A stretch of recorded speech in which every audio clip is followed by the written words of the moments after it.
नमस्कार दोस्तों। 15 जून 2020 रात के ठीक 12 बज चुके थे। लद्दाख की बर्फीली पहाड़ियों पर 600 भारतीय और चीनी सैनिक आमने सामने खड़े थे। ना कोई गोली चली, ना कोई बम फटा, फिर भी 20 भारतीय जवान शहीद हो गए। अगर उस रात एक भी गोली चल जाती तो आज भारत और चीन के बीच युद्ध चल रहा होता।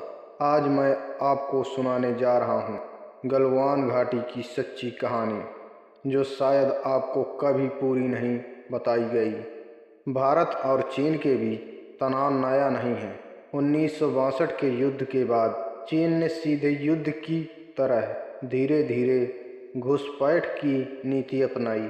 पहले सड़कें बनाई, फिर सैन्य कैंप लगाए, फिर रडार और एयरबेस खड़े किए।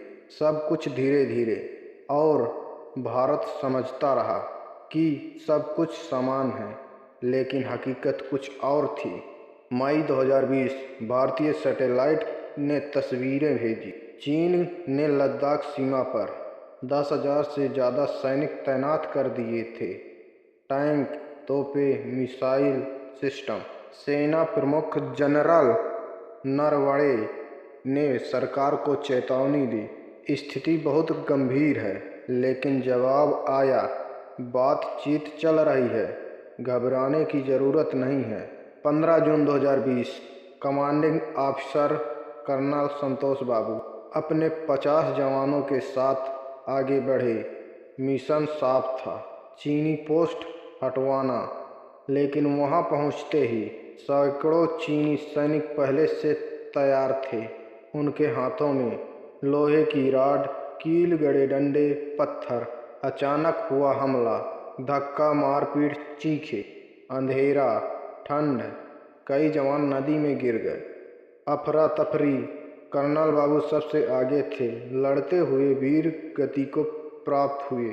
रात के करीब 1:30 बज रहे थे। सेना प्रमुख का फोन। प्रधानमंत्री कार्यालय पहुंचा। सर, हालत बहुत खराब है, जवानों की जान जा रही है। देश की राजधानी में पूरी रात मीटिंग चली। सवाल था, क्या जवाबी हमला किया जाए या युद्ध टाला जाए। अंत में फैसला हुआ, देश को युद्ध में नहीं झोंकेंगे, लेकिन पीछे भी नहीं हटेंगे।